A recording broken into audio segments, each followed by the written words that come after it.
Good evening, everyone. Welcome to another edition of Starfleet Tactical. I'm your host, Alec Peters, with my illustrious guest panelists, Chris Weuve and Pat Doyle.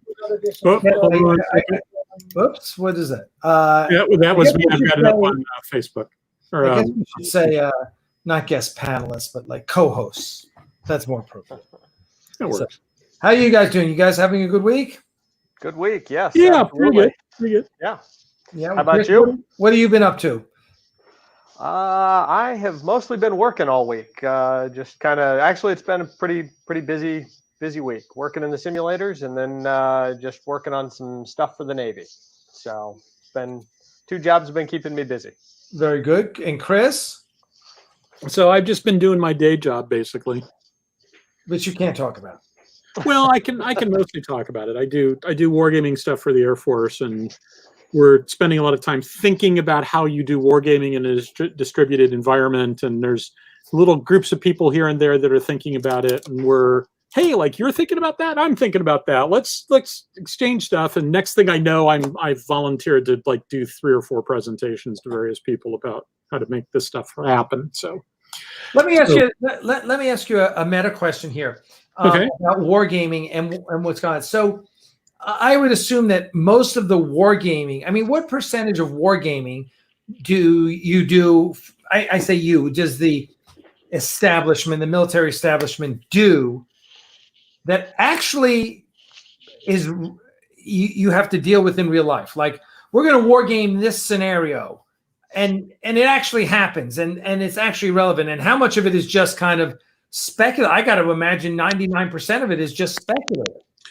So there's a lot of different reasons why you wargame. Okay. So at its most fundamental level, you can sort of break it into wargaming for training and education on the one hand versus wargaming for analysis on the other hand. And so from that standpoint, you know, for training and education, a lot of it fits in the category of batting practice. Right. Got it. So you're trying to, for the training part, it's really batting practice. For the educational part, it's like, how do you think about this problem, right? It's teaching people how to think. If you Which go back is a to critical skill. I just want to say it's a critical skill because it's the difference between my education at law school and getting an MBA. In law school, they teach you how to think like a lawyer. In business school, they teach you the tactics of business. Yeah. It's totally different educations. And my argument has always been that a legal education is the best education for a business if you're going to be an entrepreneur, because it just teaches. Anyway, that so I really relate to the point you just made about teaching people how to think rather than teaching X's and O's. Now, on the analysis side, you can do war games for a bunch of different reasons. You can do wargaming because you've got a very specific problem that you're trying to get an answer to. And wargaming by itself won't tell you the answer, but it can tell you if you're on the right track or not. It can tell you, it can sort of illustrate things that are areas for further discussion. It can be like what is known as course of action analysis war games. Like we're getting ready to go invade somebody. Let's do a little quick war game to sort of figure out what we should be thinking about, right? So the general, like, pick 3 different options and we'll do a quick little war game and sort of work our way through it. So that's at the very low end of the scale. On the high end of the scale, you might have a war game that says 40 years from now, what sort of stuff would be useful for us to have? And so, like, a lot of the science and technology war games are sort of predicated on the idea, the stuff that we buy now is the stuff we're going to be using in 20 or 30 years. The stuff that we start developing now is the stuff we're going to be using in 20 or 30 years. So what should we be working on now to win the fight in 20 or 30 years? Now,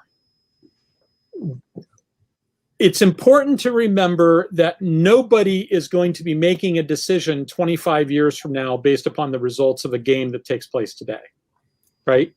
So, because people, when I was working in my last job where I was an analyst for the intelligence community and I was doing long range stuff like that in support of acquisition programs, people would say, well, how can you expect me to do this? How can you expect me to get it right? And you don't need to get it perfect, because what we're really looking for in that sort of situation is It's the equivalent of Frodo leaving Rivendell. The ringmaster is going to lead us to Mordor. He comes out the gate. Does he turn left or does he turn right? So that's really the decision you're asking for when you're doing like a long-term war game or long-term analysis. Do I turn left or do I turn right? The first step when a ship leaves harbor, like you're leaving harbor in Norfolk and you're going to Africa, start off by heading east. The rest of it is a detail that can be worked out later. So a lot of this is just basically like, am I going east or am I going north sort of stuff, right? And as I used to always tell people, we're asking you to do a 20-year projection. In 2 years from now, we're going to ask you to do another 20-year projection. So the projection you do today is the one that we'll use to make today's decisions. In 2 years, that projection will be the one that we'll use to make the decisions in 2 years. So don't worry about it, right? We're not expecting you to get it 100% correct. Gotcha.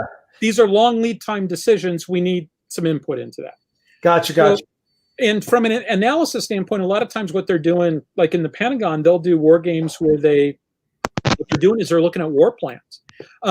Mark Herman is a war gamer of some renown. He one of the things about the professional war gamers out there, you've got the people that do like work for DoD and do stuff like that, and there's a lot of them that have really deep expertise and they've been doing it forever.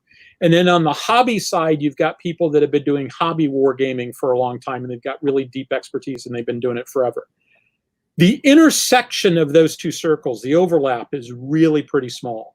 I gotta imagine it is. Yeah, and it's not because there aren't people, because people don't go back and forth. They do, right? Like almost all of the professional war gamers I know, or a big chunk of them, have a lot of interest in hobby war gaming too.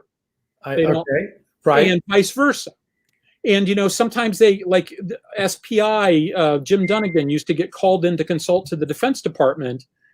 He's doing hobby war gaming, but he'd get asked to consult with those guys. The thing that makes Mark Herman different, though, is that Mark worked at SPI for a long time. Then he went and worked for DoD for a long time, basically was a professional war gamer at DoD for like 15 years. And then he's now doing hobby stuff. And while also doing stuff, he worked for Booz Allen Hamilton for a long time. He's now retired from Booz and he's back to just being a hobby game designer. But he spent basically 30 years as a hobby game designer as his night job and a DoD professional war gamer as his day job. So he's like the intersection of this. He may be the most experienced gamer in the war game designer in the history of mankind. Oh my God. Well, and the reason why I mention him is that if you go to YouTube and you do a search for Georgetown University Wargaming Society, Mark Herman, you can find a talk that he did about 2 months ago where he talks about all the different stuff he did for DoD.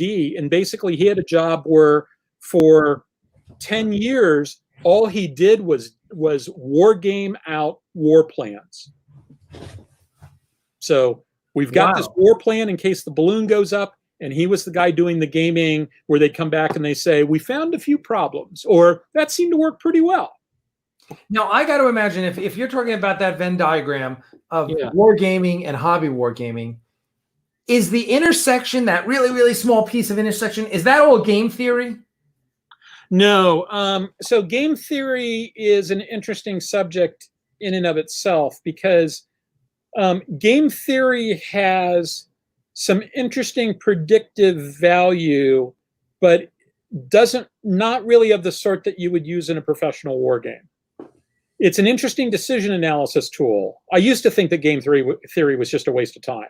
I've since, having studied it a little bit more when I was up in Newport, I came to the conclusion that it actually is an interesting decision-aiding tool. But the only time I ever saw game theory used in relation to professional wargaming was an instance where we were trying to do a game for somebody and this other part of DoD wasn't cooperating. They'd sort of been told to cooperate, but they weren't. And it's like, why aren't they cooperating? And so one of my colleagues over the weekend sort of sat down and spent a lot of time thinking it out and sort of drawn decision trees, et cetera, et cetera. And he came to the conclusion that there was absolutely no payoff for these recalcitrant people to actually help us. They couldn't, it did not help them to help us. Right. It potentially could be really bad for their pet rocks. And so he came back on Monday and he said, yeah, they're never going to help us. They're going to sabotage this project. And that's exactly what happened. Wow. That's the only time I've ever seen game theory actually impact a real world game. Interesting. Okay. That's interesting. Well, very, very cool. So getting back to my question, in effect, the answer to my question is that's not necessarily the guiding factor for war games is how often are they ever put into play, because the training and value of them is critical. And also, as you pointed out, they become obsolete before they even have a chance, because you're reinventing. And so, war games are an interesting tool. Modeling and simulation is an interesting tool. My former boss, Peter Perla, who literally, so I've been fortunate in that I have as friends of mine the two people who literally wrote the books on wargaming. And those two books are Peter Perla's The Art of Wargaming, which came out in 1990 from the Naval Institute Press, still like the Bible of professional wargaming. And a much more recent book by a guy named Matt Caffrey, who's the guy who sits in the cubicle next to me and the reason why I came to my current job. And Matt wrote a book called On Wargaming. On Wargaming has the advantage of being a free download from the U.S. Naval War College.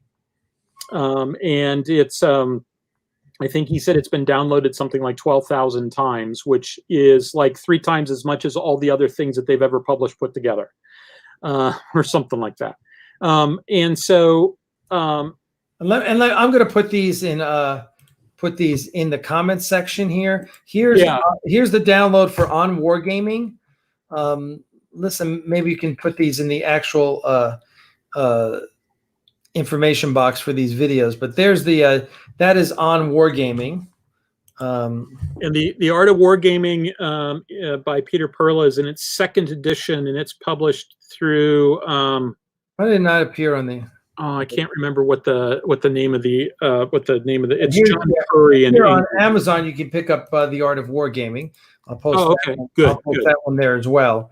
So there are those two, which I'm sure. Peter Perla is hardcover. Peter, in his book, he talks about something called the cycle of research, where you've got analysis and you've got modeling and simulation. You've got modeling and simulation, real world exercises, and war games, and analysis, tying them all together. And a lot of it is you should try to use the tool that's appropriate for the question that you've got, with the assumption that you're going to get results from that tool that you're going to want to then dump into the other tools as appropriate to sort of figure out what things are going on. So like if what you want is a number, for instance, like how many carrier battle groups should I have? A war game isn't going to give you a number. No. Sorry, keep going. A war game isn't going to give you a number as an answer, because war games are inherently about human decision making. They're not about like a quantitative answer. They're very much a qualitative answer. On the other hand, if you want to know about the human decision making, you can't use modeling and simulation for the human decision making stuff, because all the human decision making takes place before you run the model and you do the modeling and sim stuff. So I oftentimes will give the example of the sorts of things that might come out of a war game that are interesting. If you change the probability of kill of a missile from 0.5, a 50% probability of kill, to a 0.95, and the end result in the game is that everybody uses that missile and they kill a lot of things, that's not really that interesting, because killing a lot of things, that's actually an input, right? The PK is an input to it. If you kill more things, that's really kind of just a reflection of the fact that you change the input. Okay, you don't really need to have a war game to tell you that. If what you do is you change that probability of kill from 0.5 to 0.95, and the players don't see that as important, and it doesn't change their strategy, that is interesting. That's the sort of thing where I go, well, hell, What about this problem do I not understand that I thought that this would make a difference, and it doesn't. There's something really interesting going on there, and I need to sort of figure out what's going on. So, over the years, let's see, I worked at the Center for Naval Analysis for Peter Perla for 6 years, and then I went off to the Naval War College, and I was on the wargaming faculty there for 5 years. And then I sort of took most of the 2010s off to go work at another job, and now I'm back doing wargaming again. So, but I kept my oar in the water. So I've been basically doing professional wargaming stuff for a little over 20 years now. Wow. It's really the set of tools together are what's interesting. There's a lot of people out there that will try to tell you that, oh, this will answer all your questions, and no, it really won't. It really won't. Gotcha. By the way, I'm going to just show real quick my screen here, because I'm let's see. There's a if you're interested out there in wargaming, this is just some of what Amazon's throwing my way now that I've searched Peter Perla's. So let me tell you about these books, because I know about all of them except one. And first of all, here's Peter Perla's book. Yeah, Wargaming, a guide for. So that's the first edition. There's a second edition that I think is on that list down at the bottom, and so go back here. Yeah. Okay. So. If you look on the far left-hand side, Peter Perla's The Art of Wargaming, a guide for, that's the same book. It says it's written by John Curry, but he's actually the publisher. So that's the same book as that, except that's the edition that came out about 5 years ago. Peter didn't really update it much. I think if I remember correctly, he took an essay or two and put it on the back of it. But I also think that maybe that one you can get as an ebook. I think, I'm not positive. Okay. Phil Sabin's Simulating War is a book that came out about maybe 10 years ago now. And he was the head of the wargaming group at King's College London, and is just basically, he's one of the names, and he uses war games in his classes, or he did. He's now retired. He used it in his classes. Zones of Control: Perspectives on Wargaming. That's a collection of essays. It's got some really good stuff in it. The next two books are the same book. It's the second and third edition. The blue cover is the third edition. The Complete War Games Handbook by Jim Dunnigan. Now, Jim's done some really good stuff. He was the founder of SPI. He's one of the most prolific game designers ever. And I think he sometimes has a tendency to he's not really been doing much game design over the course of the last 15 years or so. And he sort of forgets that people continued to innovate after he got out of it. But that's a really great book, because he goes through and designs a simple game for you. So if you're interested in like board wargaming type stuff, it's a good book to give you a snapshot of the state of the art from about 20 years ago, how to think about the problem. The next book I've never seen before, but I'm going to get it. Rick Priestley. Yeah, Rick Priestley, of course, is the guy who did the original Warhammer 40K Rogue Trader. The last book, the Matrix Games book by John Curry, there's actually other people in there also. I think that was actually written by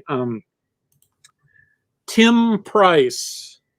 Tim Price in quotes, because Tim Price is a pseudonym for a couple of different people who do war game.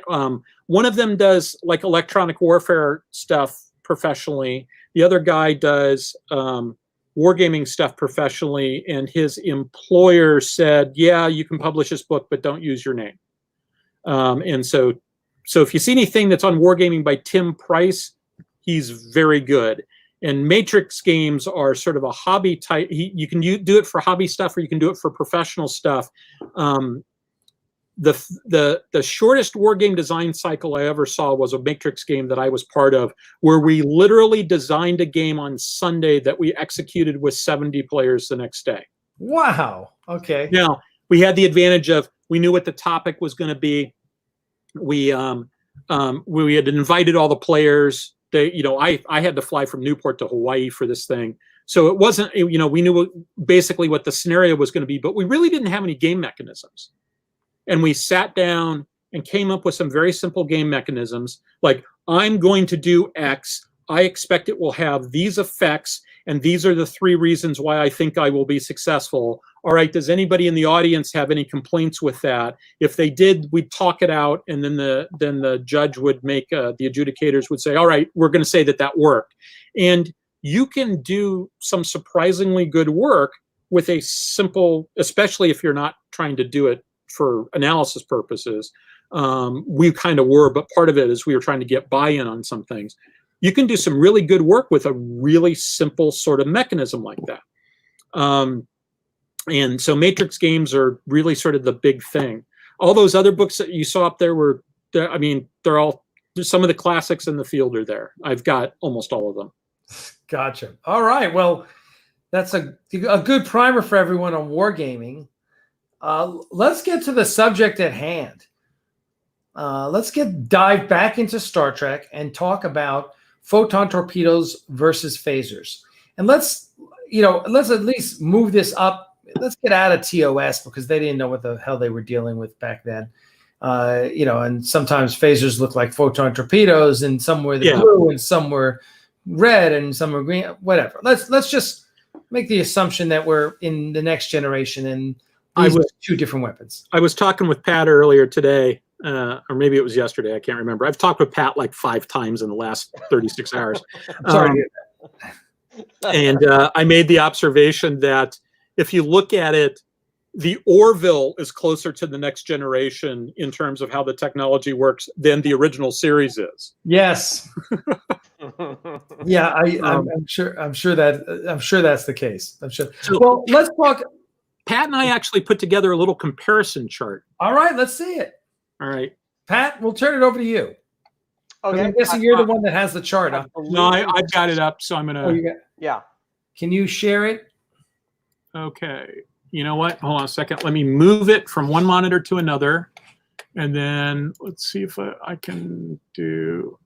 Okay. So I'm running into the problem you run into when you haven't tested something in PowerPoint. There we go. I'll add it to the stream. There we go. Oh, okay. So let me make it bigger. If I try to actually, can you guys read that? Yeah. If I try to actually serve it up, the problem is that I will lose the ability to get to StreamYard and do anything else on it, because of the way PowerPoint works. So maybe I can make it a little bit bigger this way too. Also. There you go. That's you can zoom in on a specific area and move down. So,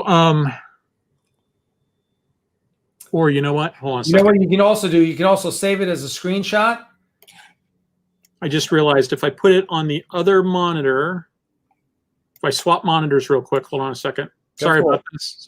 Yeah, not a problem. If I swap monitors real quick, I think it will work better. So I'm going to stop screen sharing, and then I'm going to share again. And I will select the other monitor. I want to know who is out there watching tonight on my personal Facebook page. Okay, it's not showing, is it? Now you have to do it. There we go. There it is. All right. All right. Much better. Yeah. Okay. Much better. So we were just thinking about this. And so I sort of put together this little chart, and then I'm going to do this, make it even better. And asked Pat to okay, let me make it a little bit smaller because it turns out I cut off an entire row down at the bottom. And asked Pat to sort of populate it, and then I sort of went through and did some stuff too. And we really only we looked at 4 different pieces of this because it's sort of interesting seeing how all this fits together. And I think at this point, the right answer is for me to stop talking and let Pat talk until we get down to some of the things down at the bottom, because as Pat knows, these are my pet rocks, and I'm going to want to talk about my pet rock. So over to you, Pat. Okay. All right. So we talked about, we've got TOS there as a comparison. Next generation, obviously, they solidified it and made it a little more technical, and for the most part tried to be more consistent about things. But just for giggles, we included a war game in there that was created in 1975, late 70s sometime, by Steve Cole. and it was a Star Trek based on the old series, Starship Combat game. So just different ways to look at it. And it was purely based on TOS. They've never been allowed to use any of the other Next Generation or movie era type stuff in their game. So, anyways, in Next Generation, we'll start off with that. Basically, phasers. One of the very simple ways to look at it right now is based on the way they have done it for the Next Generation. Is that phasers are your guns. If you compare it to a modern naval vessel, photon torpedoes are your missiles. They are your long-range weapon, and phasers are essentially your guns. They're the shorter-range weapons. A lot of the earlier games tended to, and interpretations depicted it as, phasers, your beam weapons were your really long-range weapons, and your photon torpedoes and stuff were your really short range but hard hitting weapons. So that's the difference, is once we get into the Next Generation and how things eventually developed. So basically, when we look at phasers, they have a range of about 300,000 kilometers, and that's considered the effective range. So presumably the beam doesn't just hit a wall and evaporate. It keeps going, and you probably could hit something farther out. Presumably the beam has dissipated and doesn't do as much damage. But I'll just quote directly from the Next Generation Tactics Manual about phasers, actually. And it says, the tactical value of phaser energy at warp velocities and even high relativistic velocities is close to none. So basically that means to shoot a beam of light at something when you're going faster than the speed of light isn't all that useful. It would probably be like shooting a spit wad out of a car traveling at 80 miles per hour, right? It's not going anywhere. Might come back and hit you in the face. So it's a short range weapon, and so if they're flying around at close to the speed of light, even there it's not that useful. But if they're flying around at the normal impulse speeds, which is somewhere under 25% the speed of light, then phasers are effective. And presumably phasers seem quite accurate. They don't seem to miss very often, they can oftentimes hold a steady beam on their target and presumably do a lot of damage. They're nowhere in any tech manual. I should say that they actually do give some numbers, but we have no idea what they mean. As far as, it talks about like the Phaser 10 on the Galaxy class starship, which is kind of what we'll talk about a little bit. But, I think each little phaser strip or link is worth like 5.5 megawatts of power.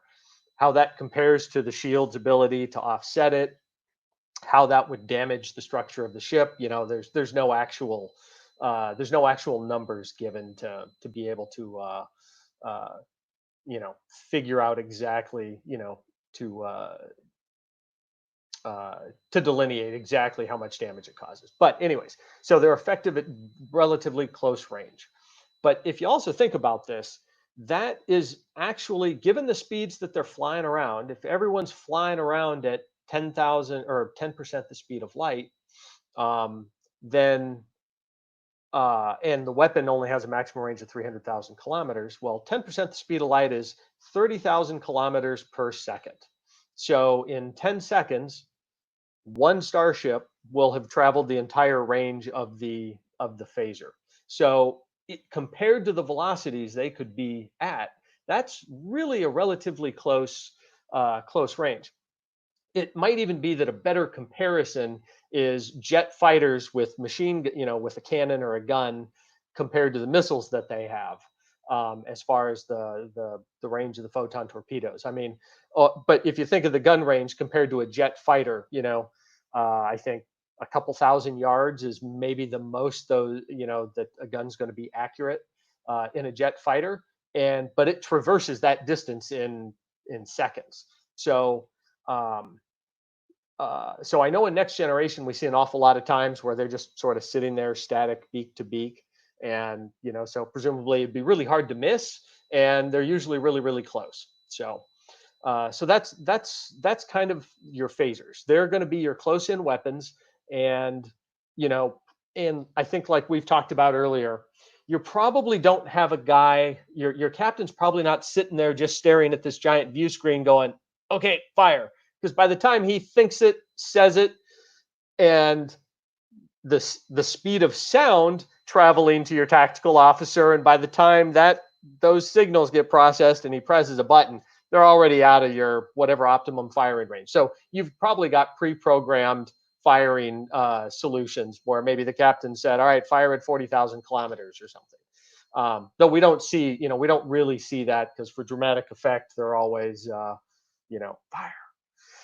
doing that kind of stuff. So now the photon torpedo it talks about having a range of 3.5 million kilometers.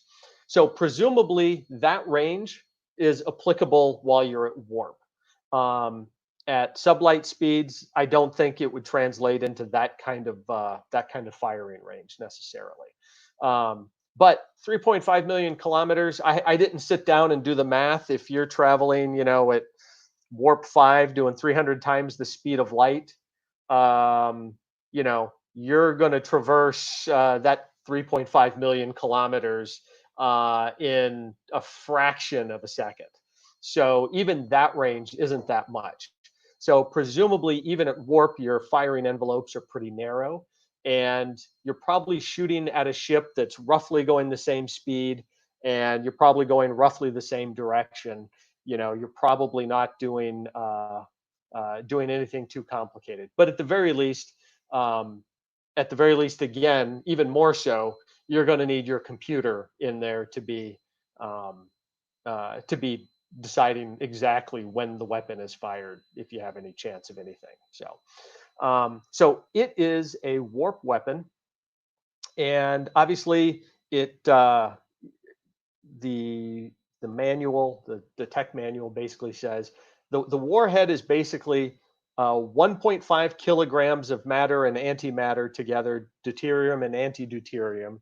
And when it hits its target, it shoves those things together, and you get a great big explosion. And I've heard various descriptions of different people and interpretations on how many megatons that turns out to be. So I couldn't tell you exactly what it equates to in that. I saw somebody do a calculation, and I have no idea if he's right. Came up with 64 megatons. So. But again, I have no way of knowing, I'm no nuclear physicist or anything like that, so I couldn't tell you. And let's see if there was anything else. So, and the other thing is photon torpedoes are generally, they have the matter and antimatter injected into the torpedo casing before firing. So when they say load torpedo bays, they're in there probably through some mechanism, and I'm sure lots of safety systems, squirting some antimatter in there and getting those torpedoes armed and ready. They're not stored, in an armed and ready mode. And then if we go, for anyone interested in a little more detail, for the Galaxy class ship, the torpedo tube each of the torpedo tubes has got a forward tube and an aft tube. And I guess if you separate the saucer by itself would have an aft torpedo tube as well. But one of those torpedo tubes can load 4 torpedoes at a time with antimatter, and load 4 torpedoes at a time and load them into the torpedo tube. And then after it gets them all loaded, it can actually fire off 10 torpedoes in a single salvo at a target. So presumably that's a lot. From what we see compared to the movie era Enterprise, we see that one firing about 2 torpedoes. The most we ever see is 2 torpedoes come out of each one of the launching tubes. So presumably, the Enterprise class, the refit from the movies, can shoot off 4 photon torpedoes at a single shot, at a single volley. And then one of the other things they talk about is like as far as phaser types go, The Ambassador class, the predecessor to the Galaxy class, had Type 9 phasers. And we can see, if you look at the exterior pictures of an Ambassador class, its phaser strips, it's got those phaser strips just like the Enterprise D does. However, they're much smaller. So presumably they're less powerful, you know, all that kind of thing. And then the Excelsior's phasers got classified as Type 8 phasers. And those are the turrets that you see along the hull. You know, it's got five pairs of turrets on the top and 5 pairs of turrets on the bottom. And presumably there's some other phasers located throughout the hull that we saw from when Defiant fought the Lakota, which was an Excelsior class ship, and they fought each other to a standstill. So that's pretty much the next generation phasers and photon torpedoes. And the tech manual basically says the basic construction of the photon torpedo hasn't really changed much since about the time we see the motion picture Enterprise. It uses roughly the same basic thing. However, the current model in next generation has that 3.5 million kilometer range. So, and that's pretty much how those work. They do have a little information from the old series, and they talk about it in the next generation tech manual, as the old series, the original series photon torpedoes had a range of about 750,000 kilometers. So, with the phasers still being accurate out to 300,000 kilometers as well, presumably again far less powerful, far less accurate, and all that kind of stuff than the phasers from next generation. And we made one mistake. I made a typo. So in the original series, you do see phasers firing at warp and stuff, but again, like you said, that's where they were highly inconsistent in how everything they did. But that's why in Starfleet battles, that game war games out battles that take place at warp speed. And so phasers are considered faster than light weapons in that game, in that universe. And, you know, that's almost like, that's also Starfleet battles. You should think of it as a separate timeline that branched off somewhere during the 5-year mission. Part of the multiverse. Yep, part of the multiverse, exactly. And in that case, photon torpedoes were very short-range weapons. By comparison, their effective range was, you know, you're looking at a 67% chance to hit at 40,000 kilometers, so you had to be pretty close. And the effective range of a phaser was roughly 80,000 kilometers. So, you know, much shorter range than what we deal with in what we see in the next generation. So in some ways it kind of fits. But of course, in 1975, when Amarillo Design Bureau or Starfleet Games at the time designed the game, you know, they didn't have the benefit of the movies or Next Generation or anything like that, because they did this in the 70s. So the only thing I will say is it is one of the most tactically interesting war games or spaceship combat games you know, I've ever played. It really goes into a lot of detail on stuff, and they really imagined and sort of they created tactics and systems that kind of became fairly logical evolutions of what you think they might be doing. You know, like for instance, they had quite a few different tactics. I won't go too much farther into this, but you know, like you could arm a shuttle and use it as a bomb, basically. And, you know, they call them suicide shuttles. You know, you load some antimatter onto an antimatter bomb onto a shuttle, and you launch the shuttle at somebody. Of course, it moves at low warp and can probably be avoided or shot down. You know, stuff like that. So, the other thing is, as far as I can tell, photon torpedoes are considered guided weapons, so they can adjust their course after their target and that sort of thing too. Though, of course, what you see on screen is it generally goes in a straight line and hits the target, or it goes in a straight line and misses the target. So we don't see a lot of, except for Star Trek VI, we don't see a lot of, you know, like you see in the movies with heat-seeking missiles where the ship is being chased around by the missile. You know, you don't see much of that. And, you know, it either hits or it misses pretty quick. So, So that's pretty much all I've got for base. What we put on the slides. And I will say for the Next Generation, Balance of Terror is kind of like the first space battle that we see, and pretty much on television, kind of the first, let's call it the first modern space battle. In that one, they had not invented photon torpedoes yet. So that's kind of why you see, and they hadn't defined what a photon torpedo was or a phaser was at that time. And so you hear them talking about firing proximity fused phaser blasts and stuff like that. And you see these explosions in the distance. So in my mind, he's saying photon torpedo and it just got dubbed the wrong way or something like that. Or the Hollywood version of the actual events got it wrong. So that's just how I think of it, because they do use phasers more appropriately at different times in Balance of Terror, where they're actually close to the Romulan and they fire off the phasers like you would expect. But their long range shots, that uses the special effect that we've come to know as the photon torpedo for the most part. So, but after that, they start using photon torpedoes and phasers, and they're kind of distinctly different, and they kind of get that those special effects correct. Gotcha. So well, this is pretty thorough, boy. That was way more than I expected. Very good. I hope everyone got it. Can you send me a copy of that I can publish for everyone? Sure. Yeah, absolutely. That'd be great. What we'll do is we'll put it up on the Axanar website, and we'll put it on the Axanar Facebook page, and that way, because this is great. I mean, it's so you have more slides. Well, so a lot of those are notes I took because I've been essentially mining Star Trek. So like Starfleet Battles was a game I used to play a long time ago. I've been mining Star Trek to create a Star Trek based on all the information we have from Next Generation. Make a Star Trek Starship combat game.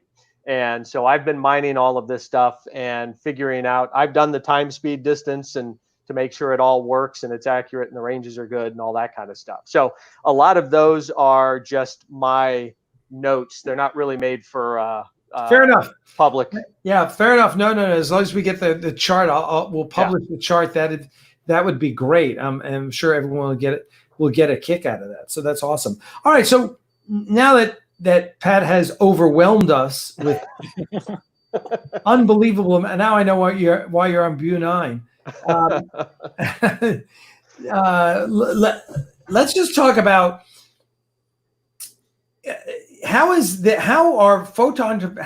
idea of photon torpedoes versus phasers, the generic concept of these weapons. How does this play out across science fiction in general? Do we see this as a trope? Do we see this as a kind of like the gold standard? How is this played out in other franchises or other science fiction of note? So we see some things that are very similar in various pieces. I mean, phasers are sort of the generic ray gun weapon, right? Yeah, right. So we see a lot of generic ray gun weapons that in lots of science fiction. And why don't you, Chris, explain to everyone the difference between lasers and phasers? Or Pat, who is that a better for an uber geek like Pat to explain? So in theory, phasers do this thing involving rapid nadion effect. Nadion, yeah. And I don't pretend to know. Force, blah blah blah blah blah. You said it as well as I could. Yeah. So it's not really. It's like I know what all those words mean individually, but when you put them all together, I don't know what that means. All right. But I believe they call it a rapid nadion effect. And again, I don't know what that means. And so when push comes to shove, I mean, if you go back and you read the making of Star Trek, it basically boils down to lasers were brand spanking new. And so that gave you most of the name because they wanted something that rhymed with laser. And they originally were going to call them lasers, but then they realized, like, this is so new that we don't know what this is yet. And there was a situation where they were afraid that if they used a specific term like laser, 2 years from now, people were going to be saying, well, lasers can't do that. And so they just made up a similar sounding term and ran with it. Photon torpedoes are a little bit more interesting. I mean, antimatter warheads are one of those things that you see in science fiction. This idea of you know, a photon torpedo as conceived from, I don't know if you can say from the motion picture on, because the photon torpedoes, the first time we ever saw an unfired photon torpedo was in Wrath of Khan. Up until that point, what we saw was a special effect coming out of the model of the ship. We didn't see actually what one looked like in its unfired state. And, you know, for a while there, you had some very interesting things taking place in all the fandom publications as people were trying to sort of fill in these gaps that existed, right? So what exactly is a photon torpedo? My favorite explanation, which is not the one that the people who made the movies went with, is that the photon torpedo, that the weapon is actually the tube. The photon torpedo itself, other than having some antimatter and matter squirted into it so that they can mix, the rest of it's just a field effect of some sort. And so basically the tube generates this sort of pocket of energy that keeps the matter and antimatter apart and then eventually mixes them. And as a result of that, it's pretty much a straight firing weapon. You point the tube at the target and it runs in a straight line like a straight running torpedo does. And I went looking through my various sources to see if I can find it. But my favorite explanation, it talked about how, you know, like this one ship had a photon torpedo tube that would generate a more powerful photon torpedo, but it was shorter range. That field degraded faster. Things like that I found sort of interesting. And you see occasionally things like that in other science fiction series. My all-time favorite series is one called Exordium by Sherwood Smith and Dave Trowbridge. And in it, they have a weapon called the skip missile, which is, it doesn't have antimatter in it, but what it does is it fires a very small amount of plasma that skips in and out of hyperspace. And it's moving very fast when it's in real space. So when you get hit by like 10 pounds of plasma moving at 99.9 C, it'll leave a mark. And it expands over time, so the farther out that it's shooting, the bigger the effect it has, but the smaller amount of damage that it does for any given square. Like the Romulan plasma weapon in Battlestar? Yeah, kind of like that. In a lot of ways, it's kind of like that. Gotcha. So, if you go back to Doc Smith, you find lots of different interesting weapon systems where it's never really quite clear what it translates into in real world terms. Doc Smith is really interesting to read now because it's like reading Lord of the Rings. If you don't know the history, you read this and go, man, this is horrible. It's full of nothing but cliches. They weren't cliches when he wrote them. Yeah. So the first person to do all that stuff always ends up sounding really trite when you go back later and look at it. So, what is a quantum torpedo? All yours, Pat. So a quantum torpedo is, they realized that they had reached, according to the tech manuals, they realized that they had reached the theoretical maximum of matter-antimatter warhead of what they call 50 isotons. I have no idea what an isoton is, nor how it equates to megatons or any other form of energy expenditure. And they believe they can get it up to a theoretical maximum. Gosh, it was like a 50% increase in damage potential, I think. As a matter of fact, I'm not sure why I'm suddenly blanking on it, but and it talks about, it uses like 0 point energy. I think they took the latest and greatest physics words that they could throw into the quantum torpedo. Yeah, and applied it. So basically, you're talking about something that's very powerful. much more powerful than photon torpedoes. And in Next Generation, according to the books and everything like that, they were very hard to produce. They couldn't replicate. So ammunition was limited, and not everybody had just gobs of them on board. For instance, the Galaxy class has 275 torpedo casings, three quarters of which were configured for photon torpedoes. The other 25% of them could be reconfigured with, probes and all this other telemetry stuff and, secret squirrel, information and scientific gathering things. And so they had lots of photon torpedoes and casings and all that kind of stuff aboard their ships.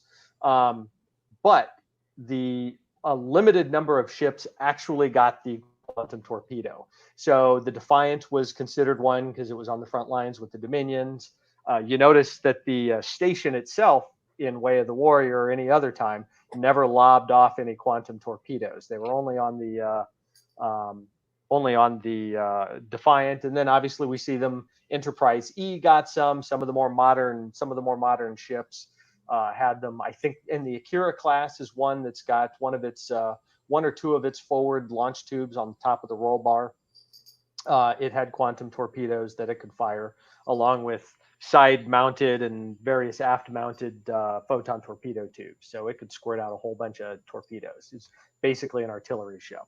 And then presumably Voyager, I guess maybe since it was assigned into that area initially, had some quantum torpedoes aboard too.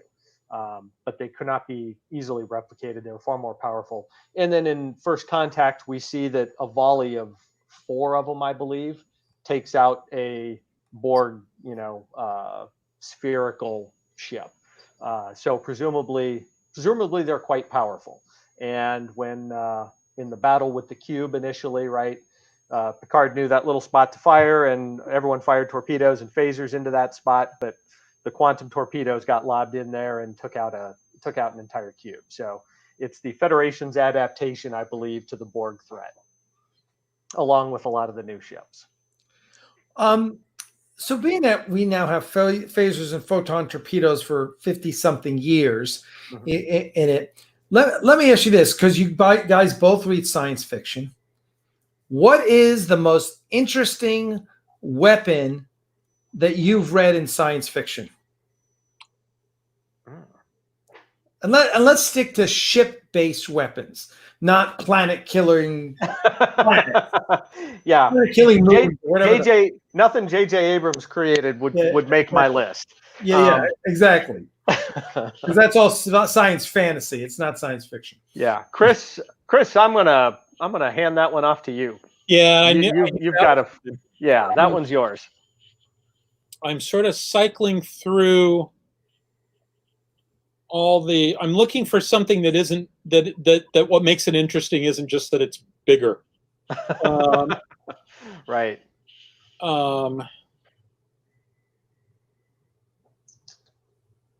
Shouldn't be that hard a question. And even in the just for example, in the Star Trek universe, the Klingons and Romulans have disruptors. Mm-hmm. They're basically a different weapon than a phaser. So I'm going to go. My tendency. I kind of knew where I was going to where I was probably going to end up, and I wanted to make sure that I wasn't just being an Exordium fanboy here. There's a couple of weapons in the Exordium universe that are kind of unique. I already talked about the skip missile, which is their faster than light weapon. It can shoot out to about 14 light seconds. The other one is something called a ruptor. And ruptors fire gravitons, which is the theoretical particle that carries gravitational force. If your gravitons are all polarized the same way, you've got a tractor beam or a pressor beam or whatever. So you can use that. That's how you do stuff. Like at one point, they need to abandon ship from one of the vessels in a battle, and they use the ruptor turrets to push the shuttles to give them a good initial push so that they can get out of the field of the battle. But if your gravitons you're firing are unpolarized, when they hit, they sort of pull the target in different directions. And so basically you get vibrated to death. If you're lucky, you get vibrated. Well, actually, if you're unlucky, you get vibrated to death. If you're lucky and you're going to die anyway, you basically disappear in this cloud of mist as all the different parts of your body move in different directions at the same time. But that's relatively quick. The thing is, these weapons are actually incredibly dangerous to be around because the radiation that they give off is stray gravitons. And so in the book, canonically, so the only ships that have them are battle cruisers. Battle cruisers are basically egg-shaped ships that are 7 kilometers long. Their internal volume is 92 kilometers. You would think that a 92-kilometer ship would have a lot of space on the inside for the crew. It actually doesn't. It's a fairly tight fit because most of that 92 kilometers is just blocks of asteroidal metal whose function it is to soak up the radiation from the Ruptor turrets, of which it's got 6, and from the radiation from the reactors and other stuff. So the actual habitable area is pretty small. A Ruptor turret itself is 1 kilometer in diameter, but it's fired by remote control because you don't want to be anywhere near it when it goes off. It's too dangerous. So this is my favorite science fiction weapon, probably. The Starfleet battles kind of had each different empire had its own unique weapon. So this game actually modeled things like the Tholian web and how you used it in a battle and stuff. And you would cast web out there, and that web could then trap a ship and cause it to not be able to move. And then you could gain an advantage as a Tholian flying around somebody. Basically it's like you could cast these tractor beam areas where kind of like you create terrain in space, and you could use that to really great effect. So the Tholian web, which was modeled, was very interesting. There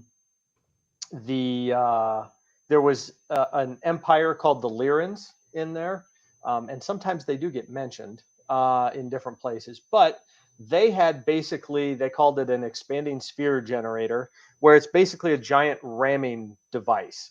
It would create a giant field around the ship, and then you would use that to ram other ships and stuff. And used properly, it could do a lot of damage. And used improperly, you waste a lot of power and get killed horrifically.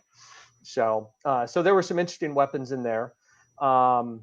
Babylon 5, I believe, they had an interesting variety of weapons as far as another TV based show. And you had asked about sort of the tropes between beams and stuff like that. In Babylon 5, the laser cannons on the Earth Alliance destroyers and stuff, those seem to be kind of the long range weapons. And we'd see things like pulse weapons, but they had the ability to shoot down various energy or particle weapons. So not only could they shoot down a missile, they could shoot down particle weapons. So they had that kind of targeting accuracy, because we see that kind of stuff happening where there are little pulse weapons going after a ship, and they're able to shoot them down and stop them. And so instead of shields, those were the kind of defenses that they had in Babylon 5. So it was a different dynamic. It was still pretty interesting though. What's that? Go ahead. I was going to say, I thought of another one that I would add to my list too. All right. Nissan guns from Traveler. So the idea was that it's a particle that decays somewhat explosively, and you prevent the decay from happening by firing it at the speed of light, or close to the speed of light, and you can time it. So basically it's something that can penetrate through some level of shielding, and then it decays inside the target. And there's all sorts of interesting things, like you can bury your weapons underground and they can fire from underground through the ground and still be able to hit stuff out in space. And that's interesting in a couple of ways, because if you think about it, naval artillery, like big guns, are point-to-point weapons. They're not line-of-sight weapons, or they're not like a laser. If you pointed at something and you've got the range wrong, it doesn't matter. You're still pointing a laser at it, right? It's a direct line of sight weapon. It's a direct fire weapon like that. Whereas cannon, because you're firing up, if you've got the range wrong, you either end up landing in front of it or behind it, right? You need to know the range. You can't just point and shoot. Meson guns actually function more like naval artillery than they do like lasers. And I find that interesting. It makes the tactical problem harder, because now you have to think about range more than you would have to before. So that I'd add to the list. So the other thing with photon torpedoes, I'll just, without going into a lot of detail, unless you want more, I will say that there are some tactics that come up with the photon torpedoes. So we hear in, going back to the Balance of Terror, we hear that, so I'm going to pretend that was photon torpedoes he was firing. And I think we hear it in other times. And then in that Starfleet Battles game I mentioned, they had this capability where you can set your photon torpedo for proximity fuse. It does less damage because presumably it's in an area of explosion. So, but it has a better chance to hit, which makes complete sense. It was kind of their equivalent of a depth charge, but it kind of makes sense when you're shooting at something where you don't know exactly where it is. You'd fire that proximity fuse torpedo. And so that's one of the tactical options that you have with the photon torpedo. There are a couple other options, and we see this in Next Generation. I think it's Soldiers of the Empire, where they're on Martox, the Rotaran. They're running away from a bunch of Jem'Hadar ships that are overtaking them. And they do this thing called sensor blinding, where they fire off a volley of torpedoes to explode somewhere between them and whoever might be shooting at them. And it can cause the enemy to lose sensor lock. Presumably this only lasts for a couple seconds, but it might be the couple seconds that makes a difference. And so that was a way to sort of blind your enemy. Think of it as throwing sand in their eye or something like that for a few seconds. So that was one of the tactical options in Next Generation that we see with photon torpedoes to use. And the other tactic that you hear about, and to be honest, I'm not sure where it comes from, but they call it shield dimpling, where the idea is that you fire a very focused burst of phasers on a very focused burst of phasers on someone's shields to create a small hole in the shield of the ship. And the idea is then you time it just right so that you're firing your photon torpedo to fly through that small gap in the shields. So that way your photon torpedo is impacting against the hull of the ship.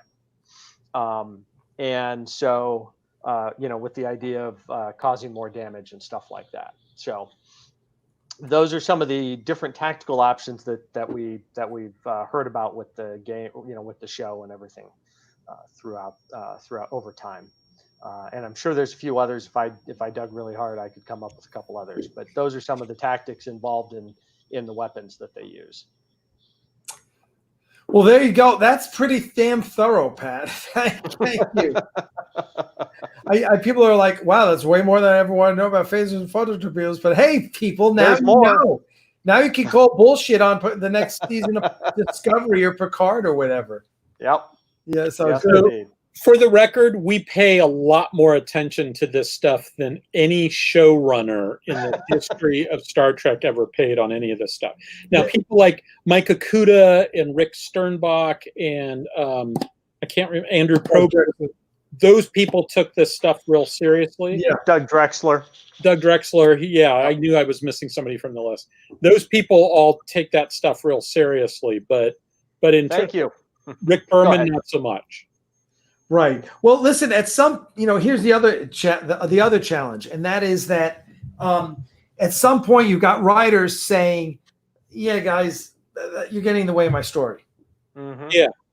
Yeah. Right. And that's it. There's a point where you're like, oh, and certainly when I was writing Axanar, I always tried to pay attention to the science, the fictional science as much as you possibly could, right? And really try and make things realistic, because you don't.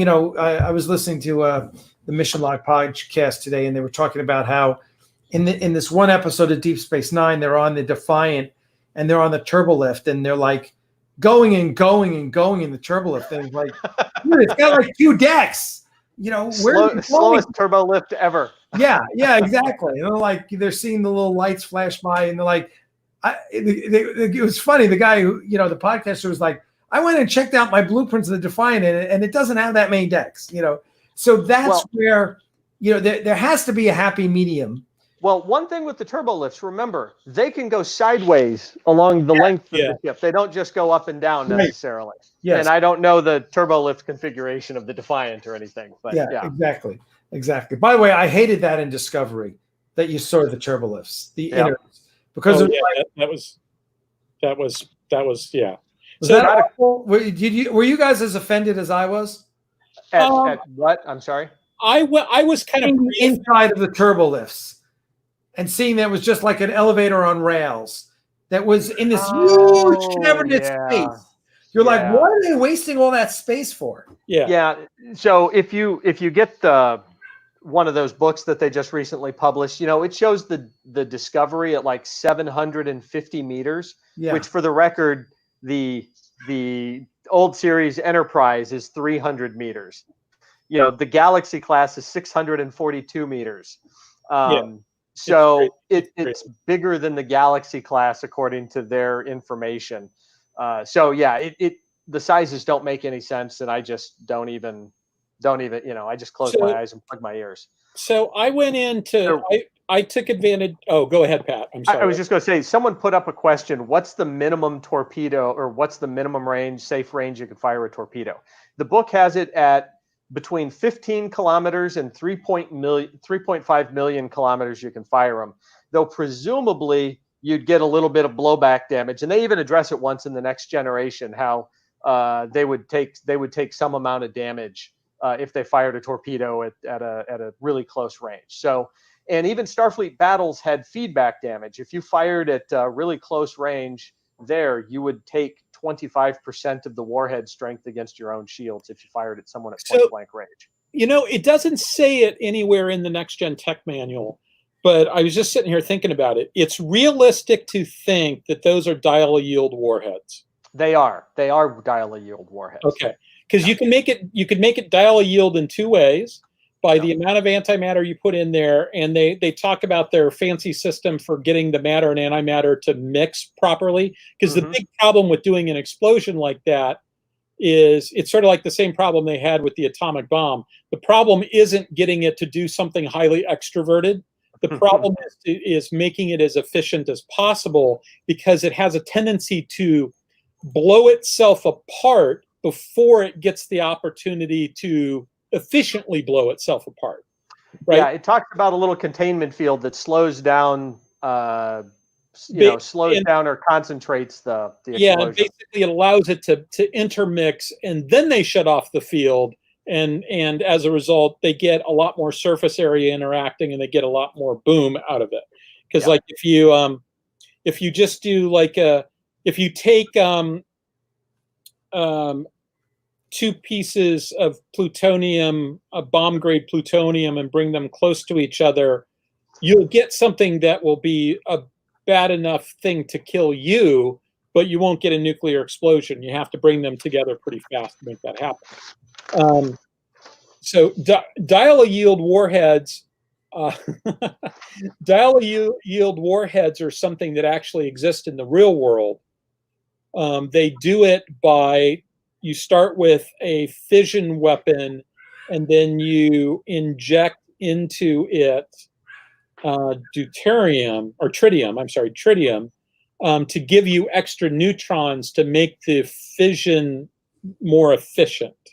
And as a result of that, even if it's a multi-stage weapon where you eventually end up with fusion, by doing that, you can end up with a dial-a-yield warhead where you can do it can be 5 to 25 kilotons, for instance. So you could theoretically, like, if you can do that with photon torpedoes, you can maybe make the backblast a little bit less. Yeah, even in Enterprise, the weapons officer, suddenly I'm blanking on his name, when they're getting their Malcolm, when they're getting their very first photonic torpedo. So even there, he talks about, we can dial the yield and we can choose to just blow off the antenna of a shuttle if we want to, as opposed to, blowing up a whole ship.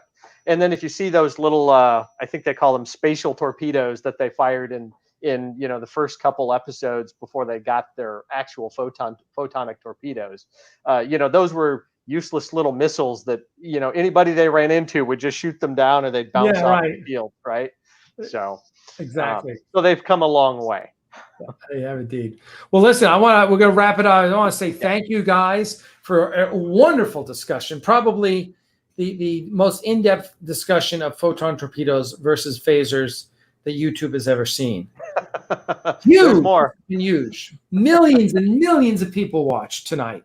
And thanks so much, guys. I appreciate it. So I'm thinking next weekend we talk about shields. How's that sound?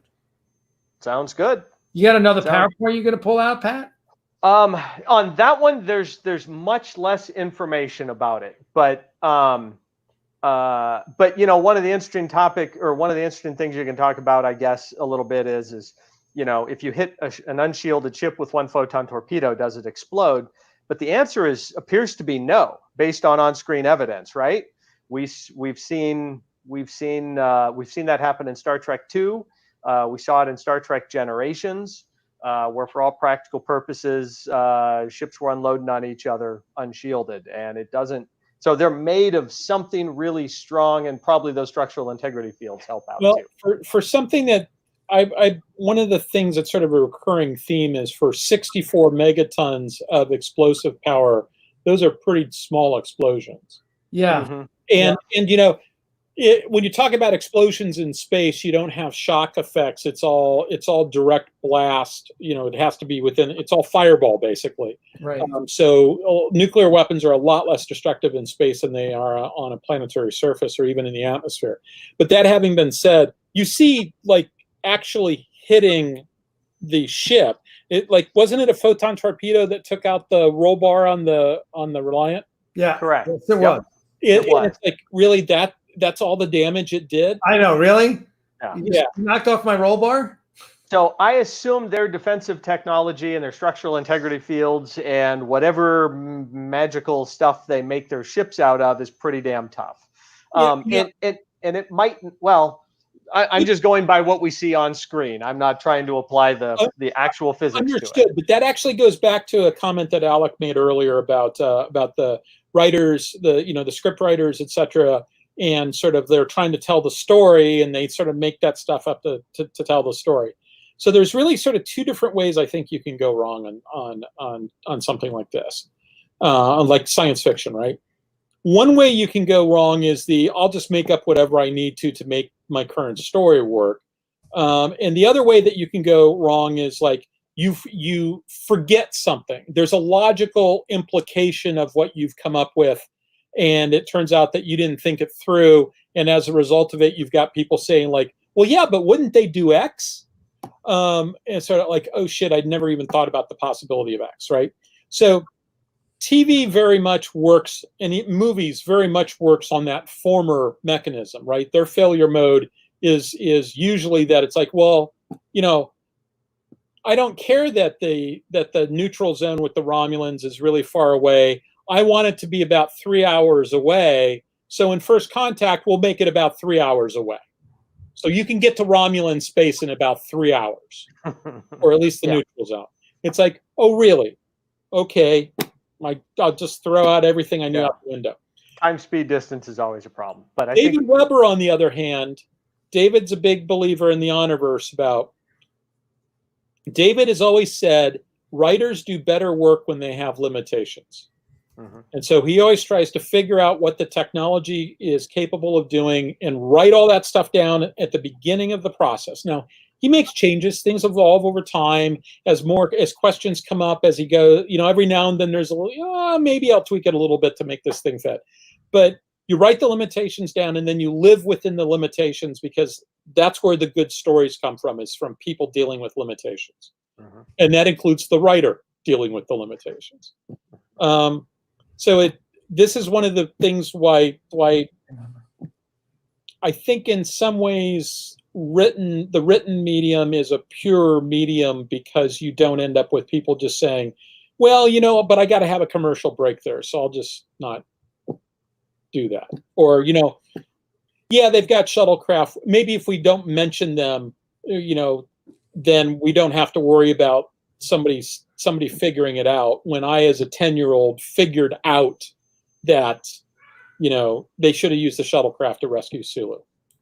Yeah, that's exactly. That's another one right there. Yep, exactly. So straight stick Star Trek is really bad about this stuff, but at least there were some people trying to make an effort to get that right. JJ just makes shit up. So as far as I'm concerned, JJ Abrams listed on a movie is a warning label. I can't disagree. I can't disagree. So, well, listen, there's a lot of stuff we can talk about. I want to save it for next week. It's been a great discussion, guys. Thank you so much. We will next week we'll talk about structural integrity fields and inertial dampeners and shields and all the good stuff that holds a ship together, and how that'll be great. I love that. There's a great quote that Matt Schaefer said is the quote from J. Michael Straczynski. When people ask him how fast ships travel in hyperspace, he said the speed of the plot. That's right. Fast as they need to. Well, and it's like what Mike Akuto would always say when somebody asked how the Heisenberg compensator worked. He'd say, "Very well, thank you." That's why it's a compensator. So, all right, everyone. Thanks so much. It was great. That was a great chat. Gentlemen, have a good rest of this Saturday evening for you guys. Take care. Everyone out there in TV land, thank you so much. It was great having you on. This is becoming one of the best nights of the week, Saturday night for our show. Really enjoy it. We will see you tomorrow night at 10, and we'll be back with Axanar After Dark and talk about a lot of cool things that are happening. And listen, as always, please check out our Patreon campaign as well as the Aries Studio store at ariesstudios.net and help support the studio. Got great things happening. We're really excited. I'm just about to put out another update about our big plans for finally getting back into it now that COVID-19 is still kicking our ass, but we're going to shoot anyway. So there you go. So thanks so much. We'll talk to you. Stay safe, everybody. Stay safe, stay healthy, wear your mask out in public. Cheers. All right. Cheers.